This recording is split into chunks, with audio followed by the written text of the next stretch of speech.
Hi, this is Kyle Blakely with Mark Waller, and this is another episode of We Have Issues, a podcast that looks at the political issues impacting us in Colorado with an extra look at issues in the Pikes Peak region, since that's where we live. Subscribe on YouTube, and you can also subscribe wherever you get your podcasts. Mark, how are you doing? Oh, Kyle, man, our issues transcend Colorado and the Pikes Peak region, that's for sure. I'm doing all right, man. I am struggling mightily with a cold the last few days. Yeah, you sound a little, I was going to say a little bit like Demi Moore, but Yeah, it's what I'm going for. Trying to change my voice so I can, get more.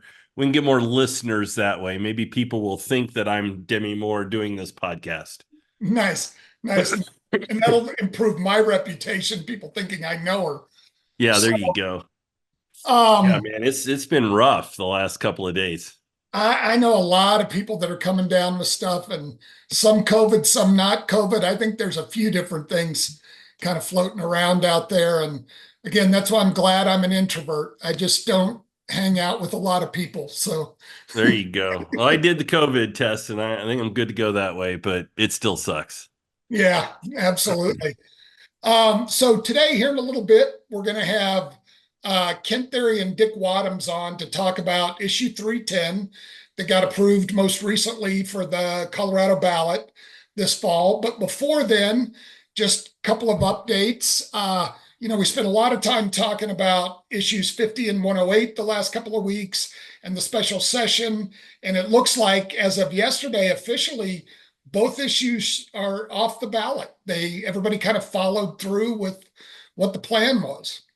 Yeah, I mean, that was just a handshake agreement between the proponents of the initiatives 50 and 108 and the governor and the state legislature. And yeah, everybody stuck to their word. Those ballot initiatives got pulled.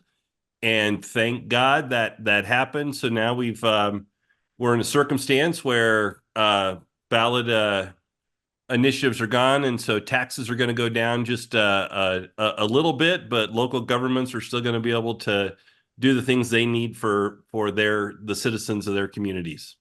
Yep. Good deal. I don't think there's much of anything else locally. We do have Dick has joined us. How are you, Dick? Hi there, Kyle and Mark. Dick Wadhams already in the podcast. How are you doing, my friend? It's been a long time. I haven't seen your It face. has been. Kent Thiry should be joining us any moment now, so he's coming along as well. So anyway, yeah. So Kyle, Dick was the chair of the state Republican Party when I first got elected to the state legislature. Yeah, like 07 to 11, I think, something like that. Very, very good. Well, and I mean, we've spent a fair amount of time over the weeks talking about the state Republican Party currently and the current leadership and the chaos there. So, but you preceded that by a mile or a long Yeah, way. I've been long gone, but no, I'm sure you've had a lot to talk about on that front, by the way. Oh my gosh, it's been an absolute disaster, which I guess, kind of makes the case for what we're going to be talking about here in just a little bit, huh? Yeah, it does kind of tie into it. It does. Because I think both parties are going through, the Democratic Party doesn't have quite the drama on their side, but some of the same factors are going on over there in terms of the Democratic Socialists and having more and more influence. And so it's both parties are going through this kind of a struggle. So yeah, I mean, as we move to extremes, it's good to find ways to bring us back a yeah, little bit more to the middle, where it's about governance instead of just having yeah. our parties be able to maintain control. Well, But Mark, I'm what delighted you're getting back into the fray. yeah, well, what we got you here, help us understand. In your mind right now, who's in charge of the Republican Party?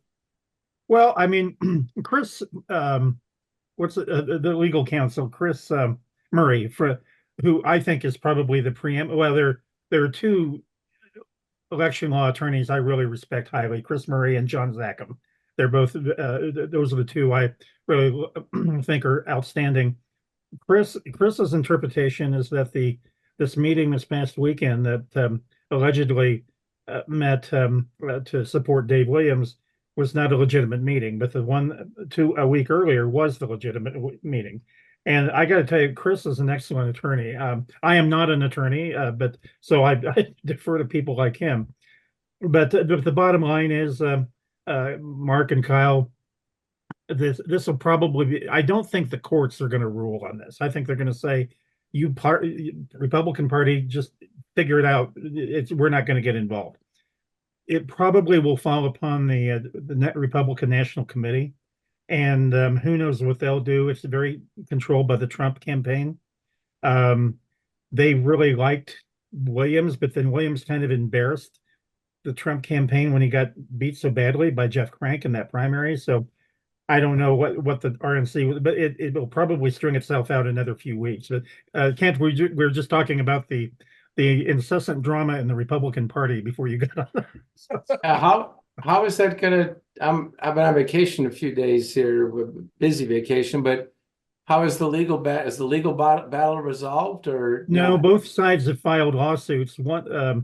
And neither court has ruled. I was just saying, I do not think the courts are going to rule on this. I think they're going to say, you political parties work out your own problems, and it's probably going to go to the Republican National Committee.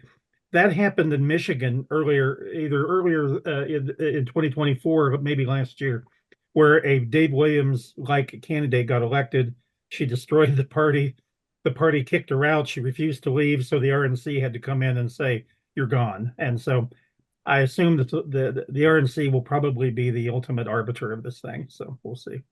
Yeah, I mean, I think the difference here, Dick, is Colorado doesn't matter, though, right? I Well, mean, Michigan point. mattered, and so the Trump campaign's going to have less incentive maybe to come into Colorado and Yeah, make a I'm change guessing- there. Though I'll tell you, I think Trump fell out of love with Dave Williams before the loss. I mean, he was starting to engage I in some agree. shenanigans there that was really pissing Trump off, and yeah, Trump had kind of gotten to the point where he'd had enough of Dave Williams, kind of like everybody else in the world. yes. So, I mean, we'll Exactly. see what happens there. But I mean, I think you're right. The courts aren't going to weigh in on this at Yeah. all. They're I going to think kick that it back to the party. Before you got on, I can't remember if it was Kyle or Mark observed that this whole Republican drama does kind of tie into R310 because it just shows how dysfunctional the parties are right now. So anyway, Absolutely. Absolutely. Well, Kent, welcome. Thanks for joining us. We really appreciate both you and Dick being able to come on today and talk about 310. So I personally, just right up front, I'm personally supportive of this issue. And so that's why I'm kind of interested to hear more about it, though, and let Mark and I maybe ask some questions and maybe clarify some things that might be a little confusing for folks. But I really do appreciate you guys being here. No, we appreciate the interest, and I'd love to, if you could both give me a little bio. I'd like to just know a little bit about your past and present before we start. Is that okay? Yeah. Mark, you want to go first? Yeah, I think it sucks, by the way. No, I'm kidding. Your initiative. No, I'm excited to get back to some normalcy. When Dick first got on, so I'm Mark Waller, just a former state legislator. I was the leader in the House as a Republican in the state House back when Dick was the chair of the Republican Party. I remember, meeting him and thinking, wow, I can't believe I'm connected to all these incredibly smart people. They're going to figure me out for the fraud that I am. You were a great leader, El Paso County attorney, former county commissioner, and again, I was the Republican leader in the state House for a long time. Which, by the way, good friends with Travis Berry as well. Ah, okay. And then what did you come in after Josh Penry? Yeah, so Josh was the leader in the state Senate when I was elected to the House. Okay, got it. Yep. Yeah. So know Josh really well too. Spent a lot of time with him over the years. Yeah, just know all those guys. Kind of connected to all that. Frank McNulty, that whole crowd.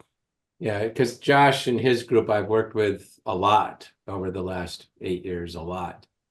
Josh gave me the best advice I got when I left public office and was trying to figure out how to make a living for myself. And he says, look, Mark, you just got to be comfortable not being the guy anymore. Put your client first and work hard, keep your head down, and you'll do just fine. Yeah, well, Josh has been a great partner, and we don't always agree on things, but he's been a great partner. And boy, I first worked with him steadily in 18. I called him in 16 when I was running my first initiatives, and he gave some free. I invited all the top lobbyists from across the state in to see who would give pro bono time and who would be impressive. And he was generous with his time and impressive with his content. Craig Hughes also was quite good. But it was an interesting way to get to know people. And I really like working with him. Josh is one of the smarter guys I know. And Kent, my background, I have a marketing communications firm here in Colorado Springs. I've been here since 91. I've worked on political campaigns, mostly here in the Pikes Peak region, for the past 25 years. I think maybe a little more now. Probably 30 different ballot issues and 30 different candidate campaigns during that time. And I've known Mark for several years. And a year ago, I did a podcast on our mayoral race, since it was a kind of a free-for-all after John Suthers was term limited. And during that process with those 11 candidates, Mark was a guest on a few of my episodes to talk through some stuff. And so we just decided to kind of keep it going, but under a different brand, and really try and focus on what we think are the issues that impact us in Colorado the most. And so again, that's why this is so important to us. I'm fascinated again by this issue, but also just the breadth and diversity of issues that have landed on the ballot this year here in Colorado. But again, I know you guys are probably going 120 miles an hour working on this now that it's officially approved. And so really, again, just appreciate you taking the time today to come talk to us. Yeah, and real quick, I'll end with this. The idea behind our whole podcast here is, we like to take the issues seriously, but ourselves not so much. So we like to joke and kid around and have a good time, but at the same time, hopefully entertain some people and educate them along the way. Well, and Dick, can we tell them the good news we got today, or is that confidential? Oh, no, that's, I think we can, because they're going to put out a press release on Monday, but the Colorado Chamber of Commerce, Lauren Furman, who you know well, Mark, they formally endorsed 310 today. So nice. So we can claim that's breaking awesome. news. We can claim Congratulations, breaking news for our yeah. podcast. So and the note, can we disclose how lopsided it was, Dick? Or no? Yeah, they only had 2 negative votes. It was Lauren and I got off the phone before I asked her exactly what the vote was, but it was a full room of people. Her text said she thought there were 43 votes total. Okay. So we crushed it. that's Chuck great. Berry would have never been able to deliver that kind of vote, huh? Probably not. Although I like Chuck. I mean, he's a good guy. Oh, he's a great guy. Great guy, yeah. So I'm at a fundraiser earlier this year. He's awesome. But Lauren's awesome too. Yeah. Well, how about if we start with maybe just kind of a quick overview of exactly what the issue will be on the ballot, and then we want to get into some questions again about what this means for Colorado. Obviously, we've heard some of the opposition comments, things like that. Just want to kind of talk through some of those. So I don't know if one of you wants to kind of take the lead on just what 310 is going to be proposing on the ballot. Maybe I'll take on this one, Dick. I'll go first, and then you correct my mistakes. It's a tidy 3-step process, which our opponents like to make sound a lot trickier than it is. Number 1, an open all-candidate primary. Number 2, 4 people advance to the general. Number 3, majority winner, and you achieve that in an accelerated manner by using rank voting. That's the tidy 3-step process. And I'll just do a quick subpoint under each one. The first, and then I'll turn it over to Dick. Step 1, the open all-candidate primary, flows from our core principle that every Colorado voter should be able to vote for whoever the hell they want in a taxpayer-funded election, independent of party. We're the only country in the world where taxpayers fund the private nominating process for private parties. Is supposed to be the people's election, the voters' election. Number two, top four advance. In shorthand, that means you don't only get the Bernie Sanders and Donald Trump who roll through primaries focusing on the plurality, but you also get Amy Klobuchar and Jeb Bush. And that changes the world, because then in the general, which is the third step, a whole lot of Amy Klobuchar voters, their number two choice is not Bernie, it's Jeb. And a whole lot of Jeb voters, their number two is Amy Klobuchar, not Donald. And that puts the 65% of America back in the driver's seat. So that's the tidy three-step process. Dick, what did I miss? No,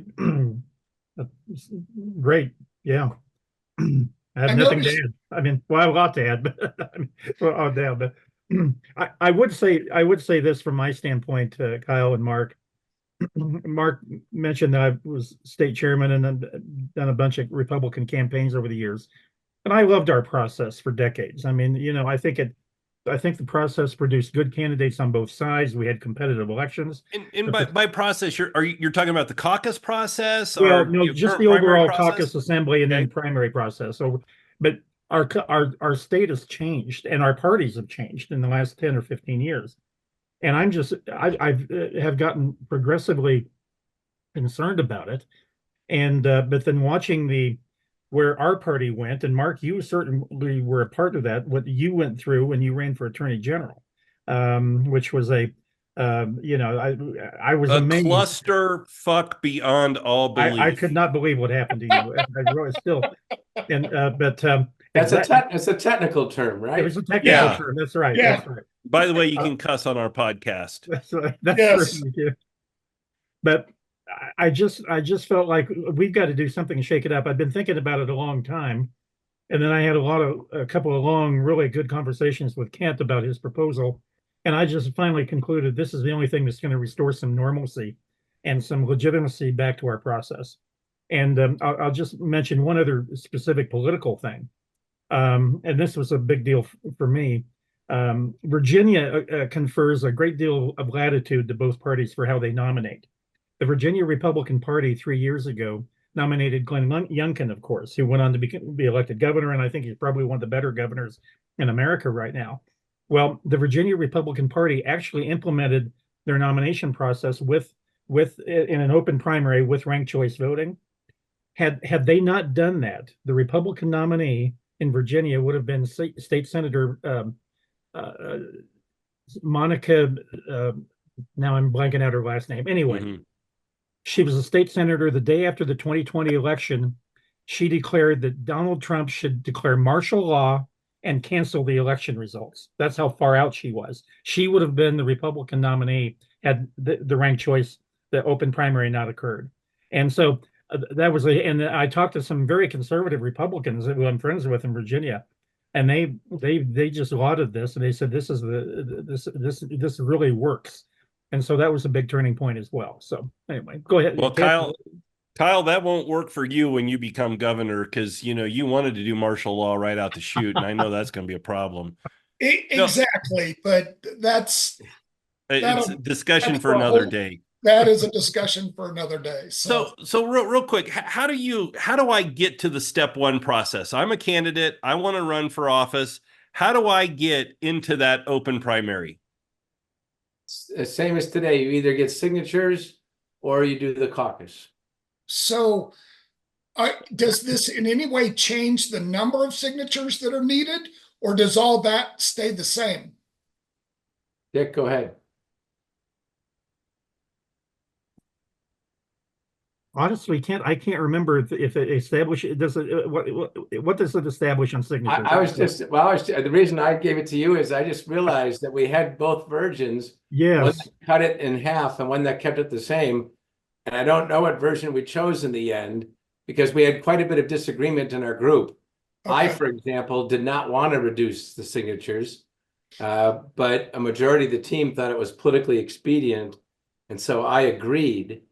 And I don't know. And so this is pretty embarrassing. Well, No one's asked in the last 8 weeks. It's been kind of amazing. No one's asked me that question. I'm embarrassed too, but I will say this, that you guys probably know how easy it was for third-party candidates to get on the ballot. It was, I mean, practically anybody. Yeah. I mean, Yeah. that's always been one of my Yes. one of my complaints about the caucus system, that a libertarian could show up to Yes. their assembly, literally do nothing more than raise their hand, become the libertarian candidate, and then impact the outcome of an election. Now, they can't get elected, but maybe they get 5 or 6 points, right? And they flip the Republican versus Democrat. Yeah, Mark, this is one of the cancers on the body politic that our policy kills, just like radiation therapy, because there were a couple of races determined in Colorado last year, not by whether a majority of the people would support the D or the R, but whether or not the libertarian did better or worse than the green.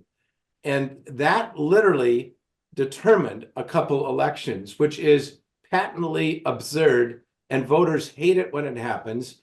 It further damages the credibility of the system, and our system obliterates that cancer. And yeah, we saw that. I'll bet 2012 we saw that in 5 races. Yeah, and last year it was 2 or 3. Tyler Sandberg knows, when I talked to Tyler the other day. Mm-hmm. And so it's a live issue, and it happened in our state in the last cycle, and that was not a new thing. So how does this get rid of that? I mean, if you can still, as a Republican, go through the caucus system. Because everybody has to go through the all-candidate open primary. So you don't automatically get to the general. Yeah. You get to the people's primary, the all-candidate open primary. And then if the libertarian gets enough votes, or the green candidate gets enough votes to make number 4, that's fine. They earned it then. But they'll be eliminated in the first round of the general election, assuming they have the fewest. And that way they don't distort the outcome. Those voters, their number 2 choice is where the vote goes. And that way either the D or the R will win that deserves it, not these plurality disasters. And so those candidates still get in easily through their own one-person caucus. It's almost impossible for them to fully disrupt the election. Exactly. They don't get to stand to they don't get to go to the finalist round and take votes away from others. That cancer is gone. And one of the other things, and when we talk about credibility, see, I'm an old poli-sci history econ guy, and the experiment of democracy in world history is pretty rich, and also shows it's pretty fragile. And if someone came to us 100 years ago, the 4 of us, and said, "Hey, you guys are the ones in charge of designing a democracy. Here's one you should pick. Let's pick this one where 85% of the time, the general election doesn't matter, because one party totally dominates the district, whether it's a state or federal, whether it's Senate or House, boom. 85% of the time, the primary is the general for all those seats." Which, if you just think about that and say, let's say on average it's 60-40 D versus R, or R versus D. It's a pretty representative mix of what's out there. Well, that means 40% of your adult voters in 85% of your districts will never in their adult life cast a meaningful vote for a legislative position. And that, if someone brought that proposal to us, and we would say, well, sorry, that's not a very healthy democracy.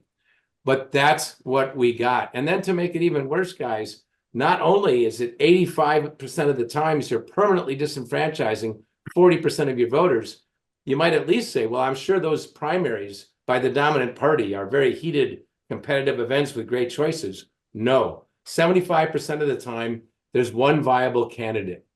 And so then if you do that math, it turns out that literally, and I know this is too many numbers, but 13% of Colorado voters got to cast a vote in an election that actually meant something. The other 87, you couldn't even gotten a bet in Vegas because nobody would take the other side. Those were all perfectly predictable. That's our democracy now. We'd be laughed out of the room 100 years ago. Now, this has been implemented, like you mentioned. Virginia used it in the Republican kind of governor selection. but Alaska's using it. I think Maine's adopted it.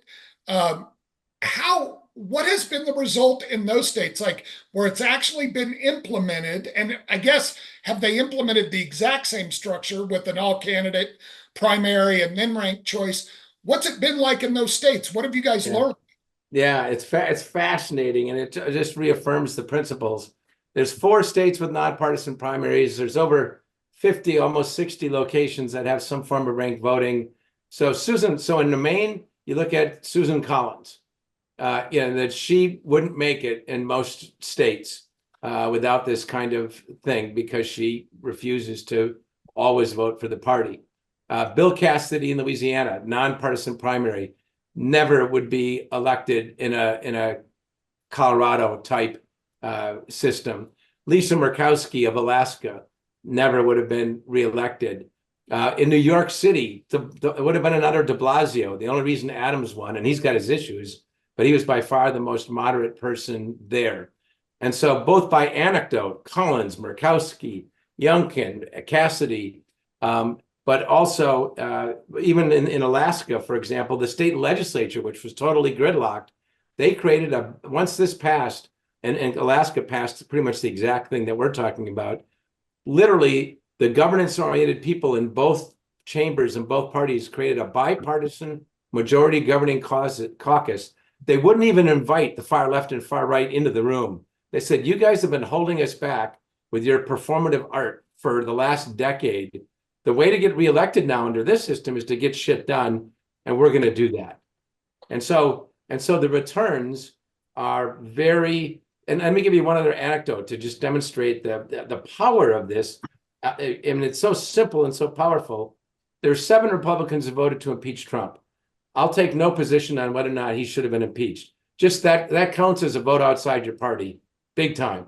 7 Republicans did it. The 4 that are in conventional election states like Colorado, they're all dead. Romney, Sass, Portman, boom. And these are some of the best U.S. senators in the Senate. People from both sides would tell you. The 3 that have survived and have a chance of still surviving are Collins, Cassidy, and Murkowski, states that have some or all of our reforms. But this is not just a Republican issue. On the Democratic side, if you had to name who are the 2 Democratic senators who voted outside their party on big issues, Kyrsten Sinema on that one big bill and Joe Manchin on the additional $1.2 trillion spending bill, they were both vilified in their party. They're both dead. The party should be sending them thank you gifts. Without Manchin, they would have passed another 1.2 million. Inflation would have been twice as bad, and no Democrat would have a chance of winning today. They should be thanking the guy. But it just shows how simple this is, that in the conventional system, you get, and so forget Lauren Boebert and Elizabeth Epps for a minute. Forget the real wackos on each side. Even our senators, every senator doesn't cross the aisle much anymore because you get killed. Even if you're a quote unquote reasonable senator, you don't. And of course, it's not too hard to figure out that the U.S. Senate doesn't work very well if nobody crosses the aisle. True. Very true. So, yeah, and man, your lips to God's ears here. I completely agree with you. I'll tell you, it's hard when we just pick the extremes in these legislative seats from each party and try to govern that way. And it's gotten worse and worse and worse over the last, 20 years, right, Dick? Yes. Yeah. I mean, it's really just gotten bad. So as you move this forward, first of all, who's the opposition in this? Who's going to come out and speak against it? I mean, you got Lauren Furman, right? Who's for you? That's awesome. Who's going to be against you here? Yeah. Well, the answer will not be surprising. The party in power always hates us because the people with power like to use power to keep power, and so a bunch of the Democratic Party leaders hate us. And now Polis and Hickenlooper and Mike Johnston are all in. There's limits to how much I can say in public, but let's just say they have a different position than their Democratic Party leader. But the paid party leadership, and then the progressives, and then the special interests that have the most influence over the progressives, so the unions, et cetera, because they're the ones that were threatening their power, because they know that right now they're disproportionately represented with disproportionate power, and we're going to change that. So those are the big opponents. And then up to the time when Dave Williams in charge, it was still the senior Republican leadership was against us too. Now it's less clear. We'll see.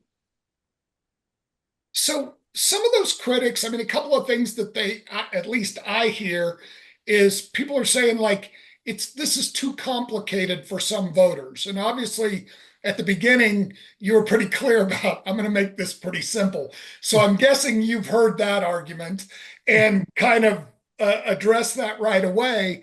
But the other one is people say, oh, people will be gaming the system. Like they'll vote for their favorite first, and the guy that might be competing with them, they'll drop him down to fourth. And I don't know, maybe it will happen. But what's kind of been your response to some of that? I'm also curious about the confusing part, because I'm sure you did polling. And what did you find in polling as far as how confusing it was? Yeah, Dick, you want to go first on Yeah, this? go ahead. Go ahead. Let me just pull down this window shade, so I'm not totally in the shadows. I don't want you guys to quote me as having been speaking from the shadows, you know. Yeah. So first, on confusing, you can talk to people like Amber McReynolds who have run elections. Vote by mail was a much bigger change. Second, people gave the same criticism against us in 2000. And by the way, both major parties opposed us in 2016 when we said independents ought to be able to vote.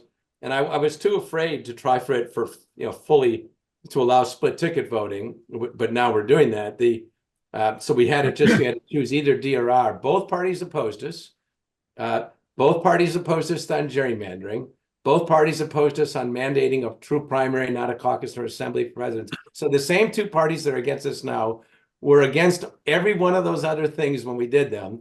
And if you tried to take any of those things away from voters, you would be crucified. So first of all, that's just an interesting point about our opposition. But vote by mail was a way bigger change. And then the semi-open primaries that we passed was also a bigger change, because you had this whole thing about having to choose a ballot as opposed to everybody getting the same frickin' ballot. And so this one, we've twice, but our opponents want to somehow, and given there's 60 other places that do this, our opponents somehow want to say that our people are dumber, either our clerks are dumber or our citizenship is dumber than 55 other locations across America, which of course is patently absurd. And there's also now a whole bunch of national groups that are our partners that provide all sorts of pro bono support to states going down this journey: technology support, cybersecurity support, procedural support, collateral material support, voter education support. And then we are also going to be there to help. And so we have proven before we can do tougher things than this from a implementation point of view. And voter education, you saw in our semi-open primaries, error rates did not go up at all, period, despite all those sky is falling predictions. So it's an excuse. It's a sensible excuse, and we have immense respect. And we're literally going around to every clerk that will accept a meeting with us, collecting opinions on exactly what support they need most. And I just gave a number to Polis yesterday that he's going to put in the budget for extra funds for this, millions of dollars. So that I probably can't say to the media either, but Jared very much wants this to happen. And so when I called him a couple of weeks ago, he's the one who came up with the idea. He said, "Hey, I'll put it in the budget so people know I'm damn serious about making sure we support the clerks." Okay. Yeah, we've seen those issues come to the forefront with clerks not getting the kind of support they need out of the Secretary of State's office and making it harder for them to do their job. I mean, I've done some work with the clerk and recorder down here in El Paso County, Steve Schleicher, and he's had some issues that way. So, oh, the clerks are very right now very wary of counting on the Secretary of State to provide the kind of help that's needed. And so we're gonna, the governor and we and others are gonna be there so that whatever is wrong in that relationship doesn't affect this. so It doesn't require any new technology or anything like that, does it? There's the Dominion system is used in all but 2 voting districts. And then those 2 will work with them more. That the technology for this is done, but it's still in beta site sort of status. It's not, it hasn't had the same use as the Dominion module has. So there's only, out of whatever, there are 64 or 164, I don't remember that, but there's only 2 that are on, I think it's Clear, the name of the company. All the rest are on Dominion, which is already set up for this. So, Dick, maybe this is a question for you, but we know that in order for a ballot initiative to really have a good chance of passing, it's got to be above about 60%, 55% at Labor Day, which we're just past. But maybe that narrative changes just a little bit when if the other side isn't going to have the money to run against it. What are you hearing from the opposition? Or do they have the budget? Is there a budget in place for them to run the no on this initiative campaign? Doesn't appear to be. They will be vocal in their own ways. You can't mention labor unions and some of the Democratic constituency groups, and then of course on the Republican side, frankly, the hardcore MAGA crowd will be. Dave Williams will be opposed to it, but they're either don't have the ability to raise any money, or they're not inclined to spend any money opposing this. But they will be vocal in their opposition. But there's no indication some group of funders are going to come and do anything. I suppose. And today's September 5th. The election is literally 2 months from today. I mean, every day that goes by, the marshaling opposition is going to be harder and harder. And we are up and running as of this week, and we are going to stay up and running. And all of our promotion is means tested, message tested, segment tested, and the polling is outstanding. I mean, even I was going to ask where is it polling? If you don't mind sharing the polling, that's we're trying to politely get to that ask that question, Yeah, your politeness is deafening. We are having the debate internally about how public we can be, but let me just say that after being beat up, it still starts with a 6. That's what we like. Yep. After being beat up, and of course, when we beat it up, we do the advocacy and we do the attacks, and we do them equal. Well, right now it looks like in the real world we'll be spending 20 times what they're spending, and so it's not going to be equal. And what's so interesting, guys, is I first did the polling this a year ago, and it came back. I said something's wrong with the poll. Coloradans are not this upset. And so I said, let's wait a few months, do it again. Maybe it was something in the water that month. Maybe there were wildfires. Who knows? But Coloradans are not that disenchanted with their democracy. Are you kidding me? I feel like all I get to vote for are nut jobs. Well, see, I was out to lunch. So 4 months later, same result. I said, I'm a little slow on this stuff. So I said, I'm still not believing it. So 4 more months, another set. It really is true that all sorts of Coloradans are worried, angry, frustrated. Each one would pick a different word, but they've had it. They say democracy is not going in the right direction, not federally and not in our own frickin' state. And that's why we brag about the general election where we have high turnout. But when 85% of the time the primary is the general, and we only get 26% turnout in the primaries. And so we have pathetic fringe-dominated primaries determining 85% of our elections. Yeah. Well, maybe this will, give opportunities for rhinos like me and Dick Wadhams to, once again get elected to office, There you because go. God knows it's never going to happen Yeah. for me under our current Republican rules. That's for sure. Yeah. I was a Not that rhino. I'd ever even want to run again, but oh my gosh. I was a rhino 25 years ago before it was even really a term. And I'm actually, Kit and Dick, I'm actually one of those people. I left the Republican Party 4 years ago and became unaffiliated for two main reasons.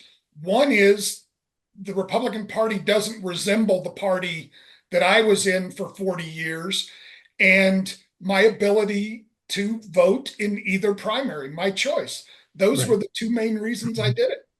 And Kyle, I Yeah. have heard that same thing from a bunch of friends of mine from around the state who have done that same thing. I have not. I'm still a registered Republican and will remain that way. But I sure know a lot of people who have done this. Well, So and I'll do two factoids and an anecdote to demonstrate how wonderful voters are compared to most legislatures. Number one, in Alaska that we talked about that adopted these same practices, 52% of Alaska voters voted a split ticket. 52. Americans are willing to vote for person over party if they're given the frickin' chance. Number two, Colorado independents are wonderful. We gave them the right to vote either, they have to vote all D or all R, but at least they had the right to do that after 2016. 2020, 74% of those independents chose a Democratic ballot. From all of our exit polling and the rest, it was clearly a repudiation of Trump. We hate that guy. We don't want to be a part of a party associated with him. 2 years later, same frickin' state, that number went down to 44%, from 74 to 44. Why? Because in the Democratic side, the voters looked and said, oh my God, all these primaries are baked. The incumbents are going to win. The party selection is going to win. There's nothing going on there. One or two competitive, Elizabeth Epps and Katie March were about the only ones, right? On the Republican side is when there were 6 traditional Republicans voting against 6 election deniers.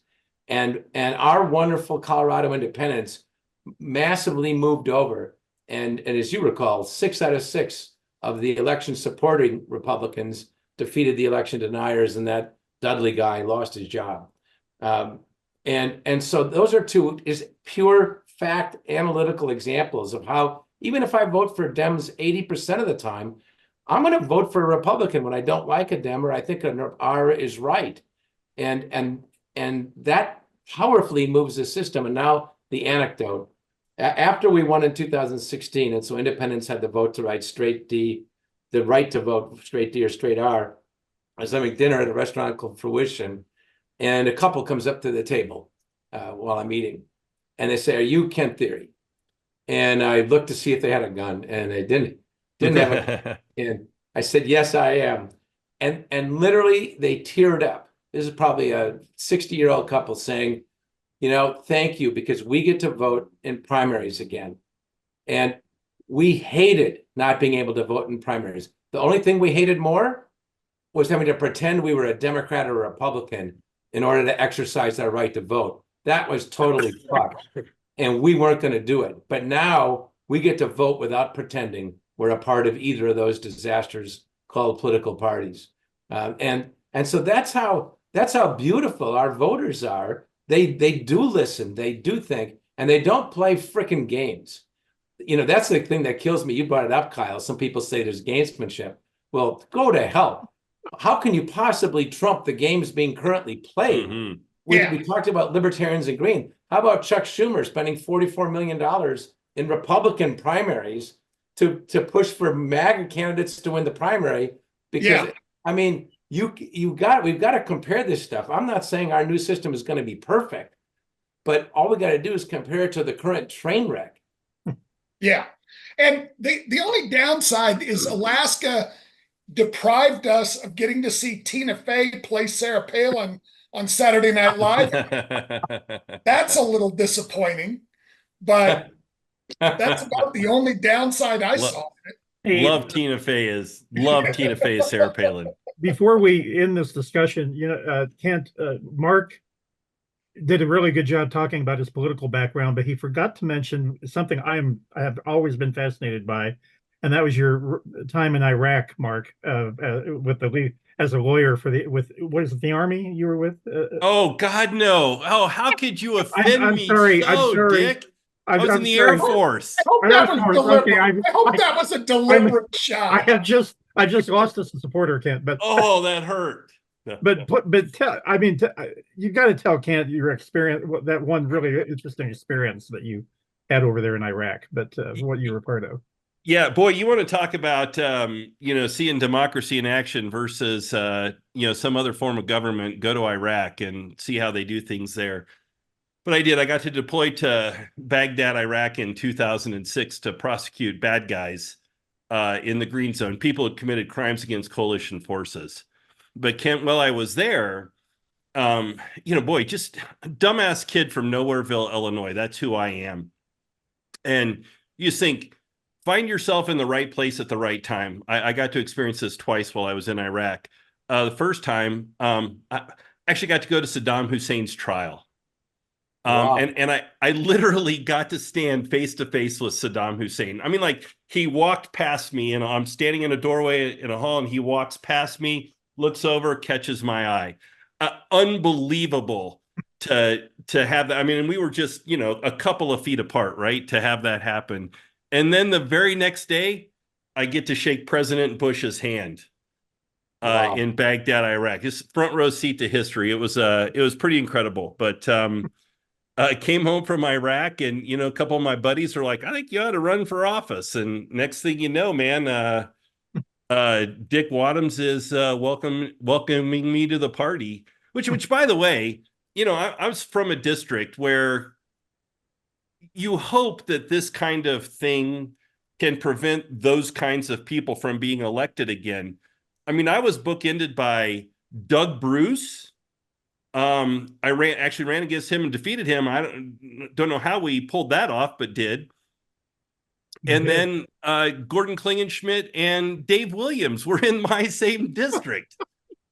I mean, unbelievable. I mean, you know how to make yourself like look skinny, hang out with chunky people. You know how to make yourself look like the best legislator in the history of the state of Colorado. Be bookended by Doug Bruce and Dave Williams. Holy, well, first, thank you for your service. Did you also get to spend time with Chris Hill when he was there as the ambassador, or did you not overlap? No, listen, I was just a major in the Air Force. I didn't get to hang out with the ambassador too much, though I was in the embassy and saw him on occasion. I'm reading a book on World War II by a guy named Rick Atkinson. It's his second one. It's on the invasion of Sicily, and my God, it is so appalling to hear how terrible the coordination was between the Air Force and the Army and the Navy. I mean, it was the Army and Navy's fault, I'm sure. No, I mean, I literally almost had to put the book down when you heard about the number of our young men who died because their planes never made it to shore because they were shot down by our own troops. Mm-hmm.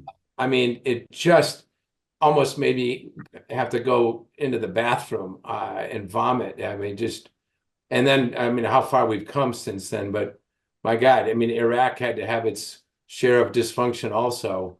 So thank you for going. Yeah, no, I appreciate it. It was I'm thankful that I actually got the opportunity to go, believe it or not. I really, truly am. Well, I mean, service is important. And one of the commercials that we're just putting out now, today, I think, or maybe it started 2 days ago, Dick, we've got a returning vet. And maybe, Dick, maybe you can send it to these guys. And he just points out that, wait a minute, I fought for my country. I think he was in Afghanistan. And I fought for my country in Afghanistan. I took an oath to the country, not the party. And he said, and I'm a Democrat, but God damn it, I have the right to vote for whoever the hell I want. And it's going to be Democrats, but I should have the right to vote for Republican too. God damn it. I mean, he doesn't say, but it's really powerful. And it gets to this, what the hell are they thinking that they get to set the rules? Yeah, it's been a problem for a lot of years. The only thing I think that would have made it better is if you got rid of the caucus system altogether. That's what I'd like to see. Well, on that one, Mark, it broke my heart. We had 3 initiatives drafted. We have this one, the one we're running, which we call the North Star. Then we had caucuses, and we had vacancies. And we went through, as Dick will attest, a lot of debates about could we get away with running all 3 because they all do well. But the North Star and vacancies did the best from a polling point of view. And we just decided this was the most important one. But caucuses are disgusting. I mean, they are morally disgusting. And so we've got it on the shelf potentially for 2 years from now. And vacancies, we're hoping that we put such a spotlight on it. Literally 1/3 of Democrats in the General Assembly started out appointed, not elected. 1 out of every 3. That's a broken system where the incentives to sell your seat are so powerful. And so we may be back on those 2. Yeah, I think that'd be great. I can remember my time in the legislature. I won't say who it was, but I remember serving with this guy. He was a Republican. And I think about like how hard it was for me to get there, right? Go through a caucus process and go through a really contested primary, have to get out there and fight for every vote. And this guy got sent to the state legislature in a vacancy, literally by 9 people. 9 people elected this guy to the state legislature because he went in a vacancy. All right. So then we're going to, I'm having someone write up sort of a study of caucuses. And so I'm going to give her your name, Mark, because these are the kind of stories we want to capture, because it'll just blow our opposition away because everyone knows that's wrong. Yeah. And I don't think those stories are uncommon either, by the way.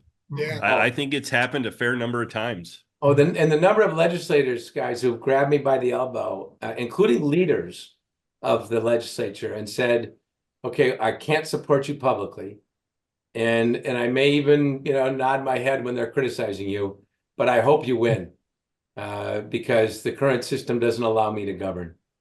I mean, but I can't say it publicly. Mark, Kent, don't think I've ever told you this. My late wife was on a 3-person vacancy committee in Jefferson County, one of the largest counties in the state. 2 of the 3 commissioners died in office, not too far from me. My wife and her 2 companions on the vacancy committee installed 2 of the 3 Jefferson County commissioners in like in a 4-month period. And I remember telling Susan at the time, I said, this doesn't feel right to me. Well, yeah. Well, I mean, not to mention we have a presidential election where 67.5% didn't want either Trump or Biden. And now we have someone who didn't get a single vote. Yeah. That's true. God, I just think if Nikki Haley was our nominee, where would we be? Yeah. Oh, it would be over. I mean, over and done with. She would be so far ahead. But hey, we really appreciate being on here today. You guys, thank you for coming on. Is there anything else that we didn't ask about, or where can folks go to find out more information about the issue? What's our website? I'll get you the website. Okay. Yeah, send it to us, Dick. And what we can do is when we post this online, we'll put it in the link and description below. Okay, and when will you post it online, you think? Probably we'll post it tomorrow. Tomorrow, okay. I'll get it to you. So, okay.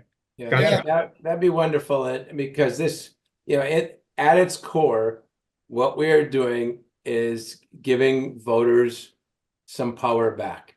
I mean, that's what we're doing. Voters are going to become more important in our system, and they're going to feel better about their participation, which in a democracy, democracies need citizen support like fires need oxygen. And our initiative will put the voters back in the game. Yep. That'll be awesome. We'll see if this passes. I'll be interested to have you back then to talk about how all of this will be impacted by national popular vote, and by those other sort of initiatives out there to get more centrist people elected. Yeah. Amen. I'll show you, Dick, if you can remind me, I'll send you guys some analysis that shows over the 30 years, I think, Mark, you referred to this, over the 30 years, how the ideological positions of the members have moved to the outside like a barbell, but the people are still a normal bell curve. Yep. And it's just that the middle is no longer represented. And when we get accused of wanting to end the two-party system, I say, no, we're trying to save it. And I don't really care whether someone's a liberal or a conservative. I don't need everybody to live in the middle. I just need people who are willing to meet in the middle when common sense dictates. That's what our system does. Yeah. Very well said.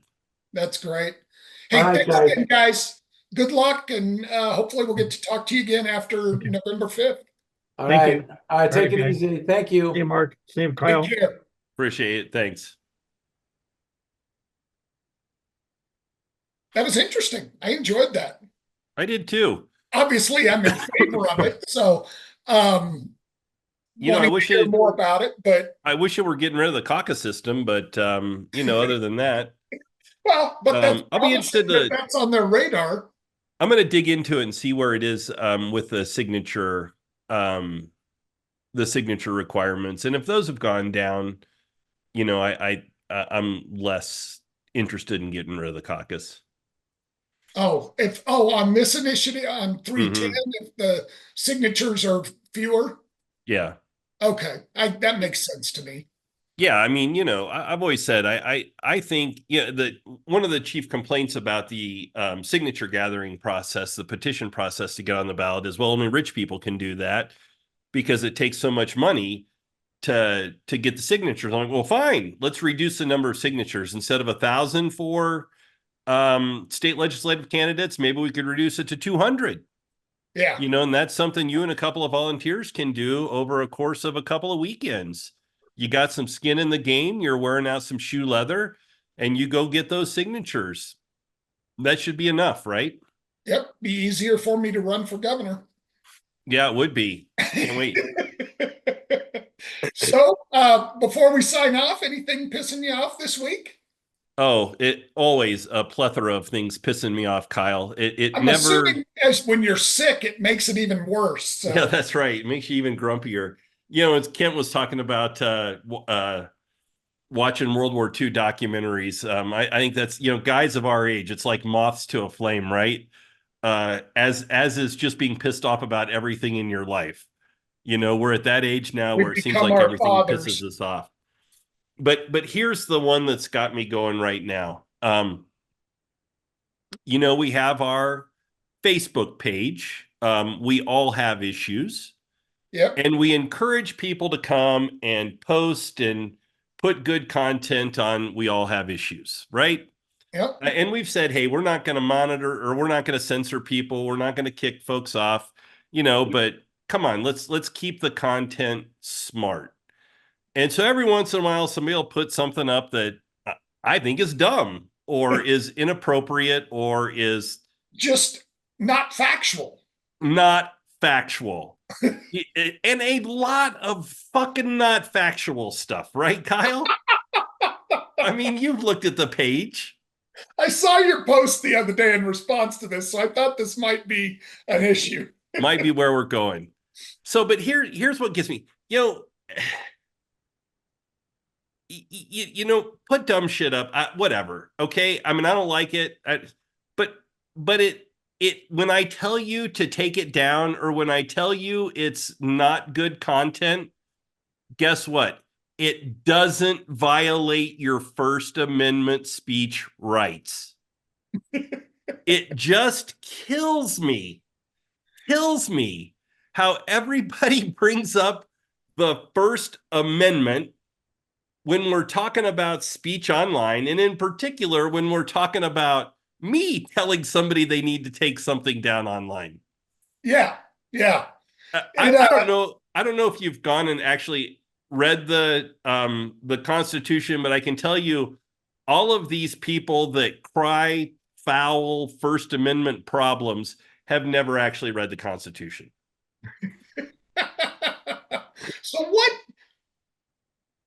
So help explain this then for those who haven't read it.